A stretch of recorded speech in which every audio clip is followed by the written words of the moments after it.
lebih substansial, ini berbahaya betul ini. Karena kalau enggak ya bisa jadi orang-orang artis Korea ini bisa jadi kan. Assalamualaikum warahmatullahi wabarakatuh. Selamat siang, selamat sore, selamat malam. Ini biasa ada pemirsa juga memanfaatkan waktu di waktu sahur sambil menunggu ke subuh gitu ya. Itu sambil menyaksikan kita punya channel. Jadi selamat bagi saudara-saudara yang lagi menjalankan ibadah puasa. Yang menjadi penting dalam ibadahnya adalah kemaslahatan untuk kita semua. Pemirsa, terima kasih Bang Jerry karena hadir bersama kita semua di sini, saling berbagi informasi, berbagi pengetahuan, gagasan gitu ya, berkaitan bagaimana. Yang terpenting adalah semangat bersama mengawal kualitas demokrasi kita. Sekarang ini adalah bagaimanapun juga ini adalah pilihan negara kita berdemokrasi dalam konteks ada keyakinan bahwa demokrasi yang berkualitas akan membawa kesejahteraan kepada masyarakat kita, dan masyarakat yang sejahtera tentu akan menuju kepada kebahagiaan gitu ya. Itu yang saya kira itu. Nah, pemirsa, saya kira baru saja selesai pemilu gitu ya, pilkada. Jadi pilkada di masa pandemi 9 Desember 2020 gitu ya. Ada 270 daerah yang melakukan pilkada, 9 provinsi, lalu kemudian 224 kabupaten. Lalu kemudian ada 37 kota gitu ya. Semua ini sudah selesai, dan bahkan beberapa kasusnya dari 270 ratusan yang sempat mengajukan gugatan ke Mahkamah Konstitusi, tapi kemudian setelah diverifikasi 32 yang dinyatakan memenuhi syarat. Nah, dari 32 itu ini menarik nih. Dari 32 yang dinyatakan memenuhi syarat itu, ternyata ada beberapa kasus yang ditemukan, kemudian banyak orang menyatakan bahwa kualitas demokrasi kita sekarang semakin bergerak turun gitu ya, karena praktek-praktek yang menghilangkan atau menghalang-halangi masyarakat untuk bisa menggunakan hak pilihnya secara bebas, secara mandiri, secara merdeka gitu ya, itu kemudian terhambat gitu. Saya ingin memberikan, mengingatkan bahwa memberikan informasi, salah satu bukti yang kemudian menjadi putusan di Mahkamah Konstitusi waktu itu adalah pilkada yang ada di Morowali Utara dan Maluku Utara gitu ya. Jadi dalam putusannya kemudian begitu tegas majelis di Mahkamah Konstitusi menyatakan bahwa baik langsung maupun tidak langsung gitu ya, tindakan perusahaan yang memberikan tidak tertulis memang tapi lisan itu gitu ya, instruksinya kepada karyawan dipandang bahwa itu mempengaruhi bagaimana karyawan untuk tidak menggunakan hak pilihnya. Pemirsa, kita tidak akan membahas soal kemudian kandidatnya gitu ya, karena hari ini sudah PSU. Jadi hari ini berdasarkan perintah dari Mahkamah Konstitusi kembali diadakan PSU ulang gitu ya. Jadi pemilihan pemungutan suara ulang gitu PSI dilakukan hari ini. Semoga saja lancar dan tidak ada lagi gugatan gitu ya, karena ini kosnya terlalu besar dalam kita berdemokrasi. Apa yang akan kita lakukan? Bagaimana mengantisipasi pandangan kejadian hari ini? Sudah hadir kita bersama Bang Jerry gitu ya, dari Komite Pemilih Indonesia. Saya kira ini pas gitu ya untuk memberikan pencerahan kepada kita. Kira-kira ini Bang Jerry gimana nih? Kita mulai pemilu itu sudah cukup lama, tahun 55 bahkan sudah gitu ya. Pilkada langsung tahun 2005. Dan debat berkaitan dengan bagaimana menjamin esensi kualitas hak pemilih itu dilindungi dalam undang-undang selalu menjadi diskusi yang begitu marak kita suarakan, tapi faktanya masih terjadi. Ini kira-kira gimana sih sampai masih ada gitu, menjadi? Ya, terima kasih Bung Sam. Assalamualaikum dan salam sejahtera buat kita semua pemirsa. Selamat menjalankan ibadah puasa. Terima kasih untuk mengundang saya masuk di channel atau TV nih. Mungkin channel dulu, lama-lama bikin TV kan ya. Ya, jadi gini, memang pilkada kita ini kan unik ya, dan banyak menariknya sebetulnya. Nah, tapi salah satu problem kita sejak pilkada langsung yang pertama dilakukan tahun 2005 itu memang terkait dengan hak pilih. Coba kita periksa aja. Pilkada langsung sejak 2005 itu salah satu persoalan yang selalu muncul itu soal data pemilih. Dan data pemilih ini kan terkait dengan hak pilih. Nah, tentu variasinya bisa macam-macam ya. Kalau merujuk kasus yang terjadi di dua tempat ini kan pelarangan memilih kepada karyawan yang bekerja di satu perusahaan ya. Artinya perusahaan itu tidak meliburkan karyawan, padahal sehingga kemudian karyawan itu tidak memilih. Ya. gitu kan. Dan di perusahaan itu juga memang pemungutan suara tidak terjadi, artinya tidak ada TPS di dalam yang bisa digunakan oleh para karyawan untuk memilih. Ya karena memang para karyawan juga tidak terdaftar di sana. Dia terdaftar di tempat-tempat asalnya, gitu ya. Jadi memang dia harus memilih tempat asalnya. Nah, problem hak pilih ini memang menjadi problem pilkada kita terus-menerus ya. Setiap kali pilkada sampai yang terakhir ini, dan yang menarik di dua tempat ini. Nah, bagi saya, ya tadi sudah disebut oleh Bung Syam dan sudah banyak pengamat lain mengatakan, dan saya setuju, sebetulnya penghilangan hak ini bisa masuk kategori penghilangan hak pilih, dan itu ada ancaman hukuman pidananya. Ini delik aduan ya. Ini masuk delik aduan, jadi memang harus ada yang mengadukan. Sebetulnya ada dua, yang mengadukan itu bisa pemilihnya, gitu kan. Tapi pemilih kan susah ini.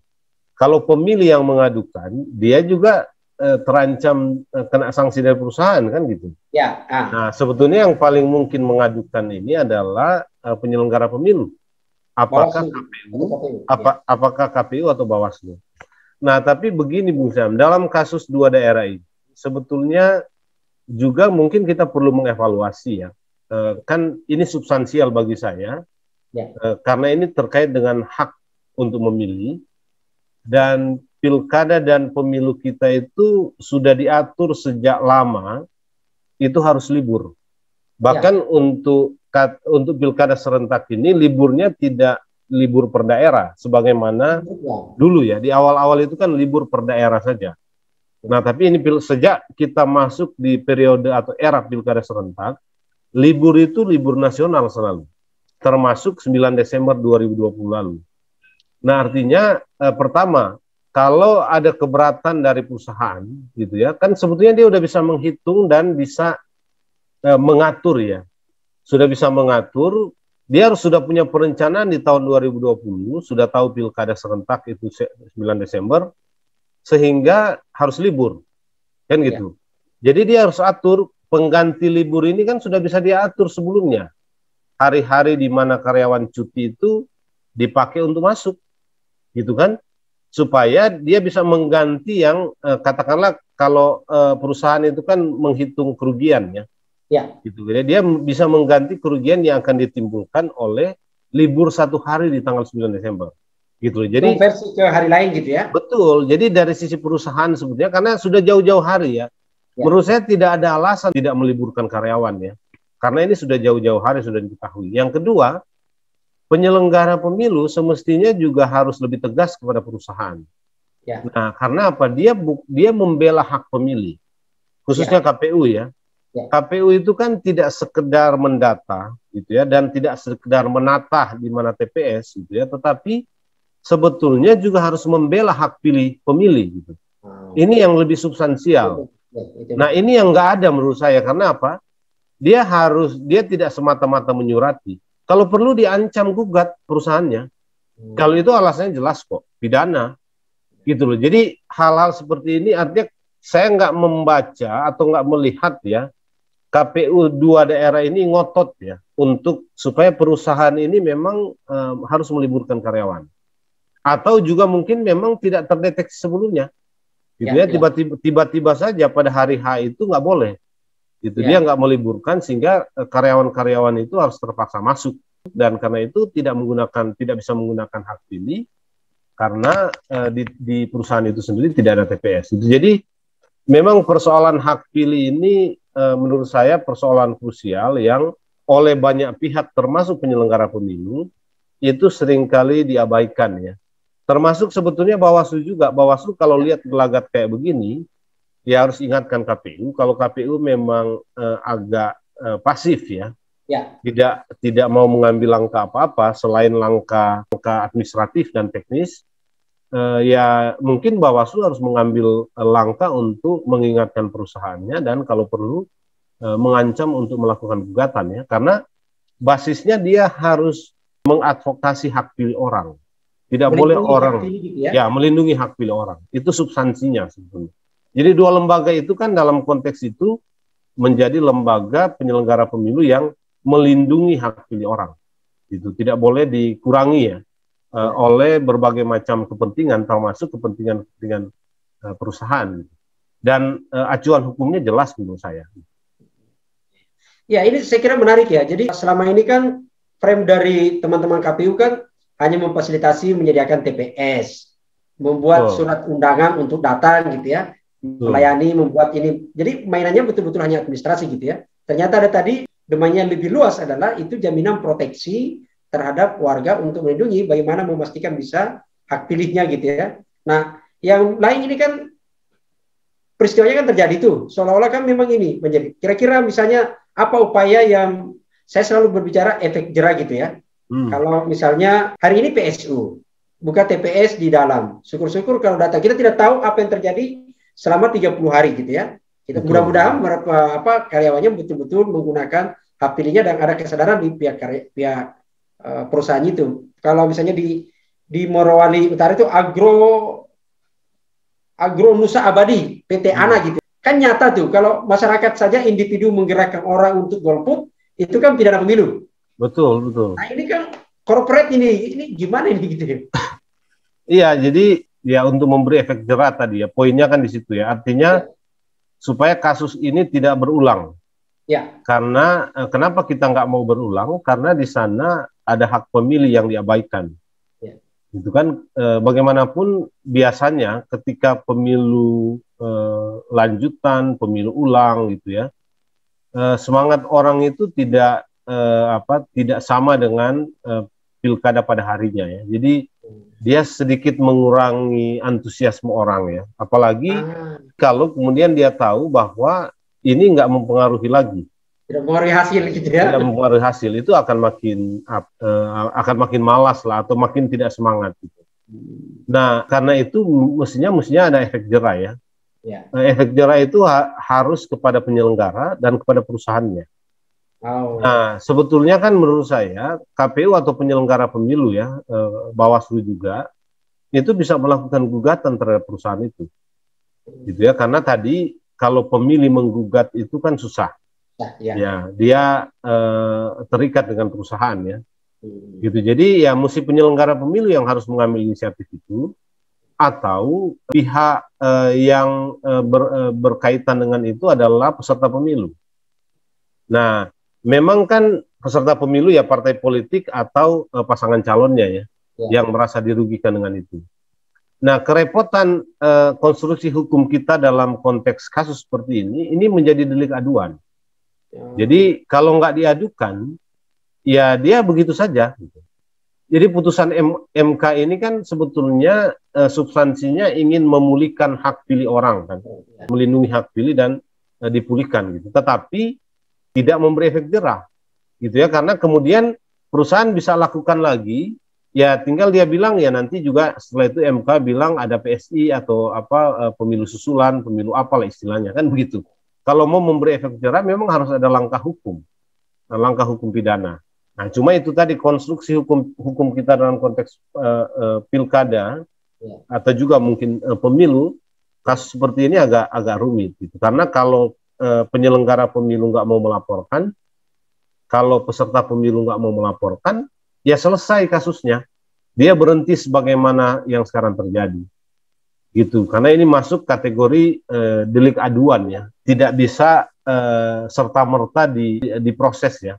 Harus ada gugatan sebelumnya. Jadi ini juga ya mungkin kelemahannya ya dalam konstruksi hukum itu, sehingga ada banyak kasus yang terkait dengan hak pilih orang itu terabaikan ya, karena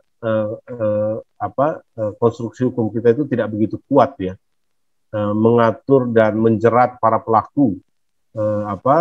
pelaku-pelakunya itu secara lebih substansial. Ya, kan kalau kita baca dari beberapa putusan Mahkamah Konstitusi gitu ya, kan sederhana sebenarnya kalau kita petakan persoalan itu, dan ini kan berulang-ulang terus terjadi. Misalnya kita lihat itu kan soal profesionalisme penyelenggara. Bahkan di beberapa daerah kan akhirnya memang KPPS-nya minta diganti gitu kan. Kalimantan, kemudian di Papua, apa semua kan di situ. Kita lihat. Yang kedua itu kan soal jual beli suara. Di Di Papua ada malah perampasan kotak suara gitu ya. Suara, ya. Suara gitu. Lalu kemudian kita lihat misalnya ya tadi soal jual beli, lalu kemudian birokrasi, kemudian ada yang kasus sekarang ini terjadi. Meskipun di sekarang ada yang lebih menarik yang sekarang ini peristiwa baru, ada warga negara asing yang kemudian ini. Nah, sebenarnya diskusi yang pernah berkembang di teman-teman di sini adalah harusnya ini kan ada pada para pembuat kebijakan gitu ya, DPR, pemerintah ketika membuat desain undang-undang itu menjadikan putusan-putusan mahkamah itu sebagai bagian dari sumber yang akan memperbaiki kembali bangunan-bangunan hukum kita gitu kan. Betul. Nah, di situ yang harus ini, tapi faktanya kan terjadi terus nih gitu. Ada evaluasi di tingkat kita-kita ini, Bang Jerry, yang kita ini. Ya, ini betul sekali ya. Memang ini problem problem regulasi ya. Saya sendiri agak bingung ya bagaimana kita mengatakan atau memformulasi untuk mendorong bagaimana regulasi kita ini memang baik gitu. Repotnya kan perubahan-perubahan regulasi kita itu tidak berbasis kepada problem solving ya, menyelesaikan problem-problem di lapangan, tapi lebih berbasis kepada kepentingan politik ya. Karena itu coba Anda perhatikan revisi kemarin kan sempat rame revisi. Lihat aja agenda atau topik-topik yang didorong revisi. Itu bukan topik-topik yang substansial harus kita perbaiki dalam konteks pelaksanaan pilkada ataupun pemilu. Gitu kan, dia topik-topik yang bagi lebih sebetulnya mengakomodir kepentingan-kepentingan politik baik partai atau kelompok-kelompok tertentu. Gitu kan, itu kalau perspektif ini yang menjadi basis revisi, memang regulasi kita nggak akan pernah baik gitu. Misalnya kalau saya ambil contoh ya, data pemilih. Menurut saya, data pemilih kita itu belum pemilu atau belum pilkada saja, sudah masalah. Karena apa? Karena regulasinya bermasalah. Bagaimana mungkin ada regulasi yang mengatakan data pemilih kalau kita evaluasi yang 2020 ya, itu harus berbasis IKTP. Sementara faktanya, rekaman IKTP saja belum maksimal. Belum, berarti juga. Ini kan sudah salah. Jadi, bayangkan, belum pilkada itu, belum masuk tahapan data pemilih ya, mulai dari penyerahan BP4 sampai kepada penetapan, itu tahapannya kan data pemilih. Itu sudah ada masalah. Baru itu mengkalkulasi potensi, bisa nggak kita proteksi orang untuk memilih gitu ya? Iya, ini baru belum mulai pilkadanya saya sudah ada masalah kok. Kan misalnya kemarin soal data pemilih ya. Saya temukan kasus misalnya di Sulawesi Utara, di salah satu desa di salah satu kabupaten ya. Di situ ada sekitar mungkin 300 sampai 500-an pemilih. Yang merekam IKTP itu cuma nggak sampai 50 orang. Ya nggak mungkin waktu pendataan ini cuma 50 orang di satu desa. Gitu kan? Tapi ya KPU kalau tidak mendata yang tidak punya IKTP, masalah. Kalau dia nggak data, masalah. Kalau dia data, masalah juga. Masalah juga. Karena dia nggak menjalankan sesuai undang-undang, sesuai regulasi. Tapi kalau dia tidak mendata, cuman mendata yang ada IKTP, ya orang juga akan teriak, ini orang kan punya hak pilih. Yang penting itu kan hak pilih, ini pendataan cuma administratif dan seterusnya. Jadi misalnya ya, ini masalah krusial. Tapi apakah DPR memperhatikan ini? Menurut saya tidak. Belum lagi kita sebut yang lain kan gitu. Ada banyak yang lain misalnya. Jadi kalau basis perubahan regulasi itu kepentingan partai, kepentingan politik, banyak hal yang menjadi kesalahan-kesalahan turunan itu akan terus-menerus terjadi. Belum lagi misalnya kalau kita bicara politik uang ya. Politik uang juga begitu gitu. Dari dulu konstruksi hukum politik uang itu begitu, tidak efektif gitu. Coba cari terobosan lain apa gitu. Misalnya dalam diskusi-diskusi kami menawarkan kenapa politik uang ini kita nggak jadikan saja sebagai pelanggaran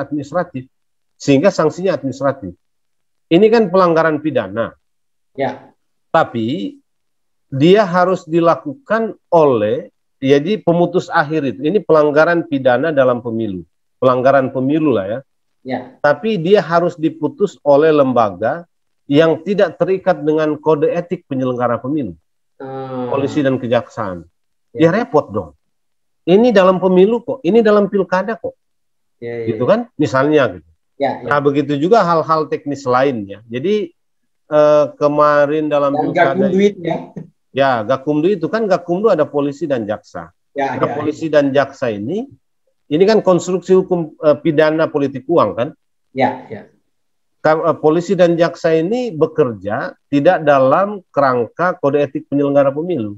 Ini punya mekanisme sendiri, gitu loh. Jadi bagaimana ada lembaga yang bisa menjadi pemutus akhir dalam pelanggaran pemilu, pidana pemilu, gitu ya. Tapi dia tidak terikat dengan kode etik penyelenggara pemilu, gitu. Nah, kita usulkan misalnya, saya udah bicara dengan beberapa teman dan beberapa unsur partai politik. Kenapa nggak jadikan pidana pemilu ini dijadikan administratif aja? Jadi dia diurus dan diselesaikan oleh penyelenggara pemilu. Tetapi sanksinya tentu harus dikurangi, gitu ya. Dia nggak boleh, kalau sekarang ini kan sanksinya tinggi, diskualifikasi besar sekali, tinggi sekali gitu. Tetapi sampai kepada pemberian sanksi itu sulit karena ada lembaga yang tidak terikat dengan kode etik penyelenggara pemilu. Sanksinya kalau tinggi, tapi prosesnya di tempat lain. Betul. Dan proses di tempat lain ini bisa syarat dengan kepentingan politik, gitu ya. Nah, kalau dia dijadikan administrasi, pelanggaran administrasi, ini contoh saja, dia diurus dan diselesaikan oleh lembaga penyelenggara pemilu, Bawaslu. Itu kan sanksinya ya, misalnya calon ini, contoh, calon ini nggak boleh ikut kampanye selama 1 minggu. Boleh saja. Kalau 3 kali dia lakukan baru diskualifikasi. Politik uang, kan gitu. Misalnya gini, ini kan substansi-substansi yang dari pemilu ke pemilu kita bicara, dari pilkada ke pilkada kita bicara, nggak ada solusinya nih. Gitu, nggak ada solusinya karena memang dari sisi kerangka hukumnya udah masalah. Sudah ada problem substansial di situ. Jadi ya kita bisa urai banyak hal lainnya. Jadi yang mau saya katakan, sebetulnya kalau cara DPR melakukan revisi itu tidak berbasis problem solving, bagaimana memperlancar pemilu dan pilkada, ya memang repot gitu. Dan sekali lagi yang kita harus tegaskan, hampir selalu yang jadi korban di sana itu adalah rakyat. Ini situasi yang terus-menerus kita hadapi ya, dan ya kita ulang-ulang terus gitu. Ya repot juga memang. Jadi kalau misalnya kita baca rencana amandemen undang-undang pemilu kemarin gitu ya. Betul. Jadi semua perdebatannya adalah alokasi kursi, ya, kemudian sistem perhitungan gitu kan. Penataan dapil, dengan besaran thresholdnya. Kan itu aja. Nah itu menurut saya substansi-substansi tadi itu tidak ada urgensi yang sangat penting untuk kita ubah. Nggak ada. Bukan di situ problem pemilu kita yang lalu. Dan pemilu kita yang lalu itu atau pilkada kita yang lalu ya, soalnya itu ya bukan di sana. Soalnya di soal-soal teknis gitu ya. Ada soal teknis yang harus kita tata kembali ya, tapi ada soal-soal substansial sebagaimana contoh saya tadi. Ya. Gitu. Itu cuma 2 contoh ya. Belum soal lain, soal tadi misalnya pencalonan ya. Ya. Nah, pencalonan ini pun sebetulnya kan dalam kasus yang terjadi di NTT, salah satu kabupaten itu. Ya, di Sabu ya, Rejua. Ya. Menurut saya memang ada kelemahan sistemik juga. Karena apa? Karena kita bisa mempersoalkan kinerja penyelenggara pemilu yang tidak profesional ya. KPU khususnya ya, dan Bawaslu ketika melakukan verifikasi. Nah, tetapi yang mau saya katakan begini, 2 lembaga ini tergantung dari lembaga lain, gitu ya. Ada mungkin bagian Kementerian Dalam Negeri atau imigrasi ya. Kalau Kementerian Dalam Negeri ini terkait dengan status kewarganegaraan orang ini, ya kan. Kalau imigrasi ya terkait dengan ya status keimigrasiannya, dia sebenarnya masih warga negara Indonesia atau tidak gitu. Ya. Nah, ya ada juga pihak lain dalam kasus itu kedutaan ya atau pemerintahan Amerika kan gitu. Nah, artinya apa? Ada lembaga-lembaga di luar yang harus menjadi penentu terhadap satu persoalan. Dalam hal ini kasus di NTT itu. Ya. Nah, repotnya lembaga-lembaga ini tidak terikat dengan tahapan. Gitu. Jadi nggak ada ketergesahan dia untuk menjawab surat. Gitu ya. Dia nggak proses surat yang keluar-keluar. Ini kan jadi masalah. Coba, ini kan jadi masalah setelah surat dari kedutaan Amerika keluar bahwa dia masih memegang paspor Amerika. Ya. Karena itu dia masih warga negara Amerika.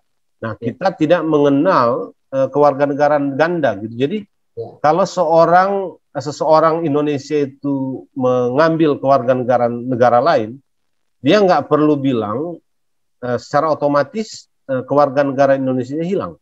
Ya. Gitu. Kan kita menganut sistem itu.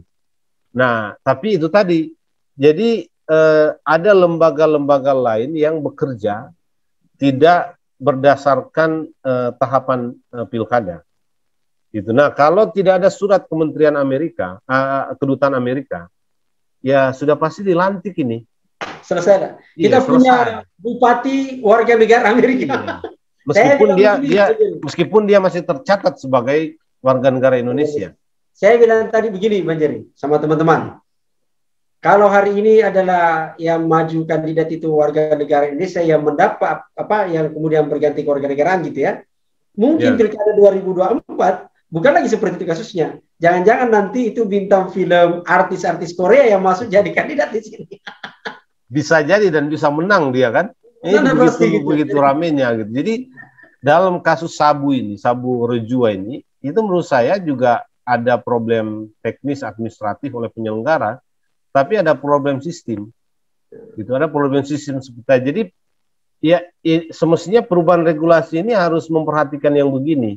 Apakah memang masih dimungkinkan, gitu ya, melakukan konfirmasi dengan pihak lain.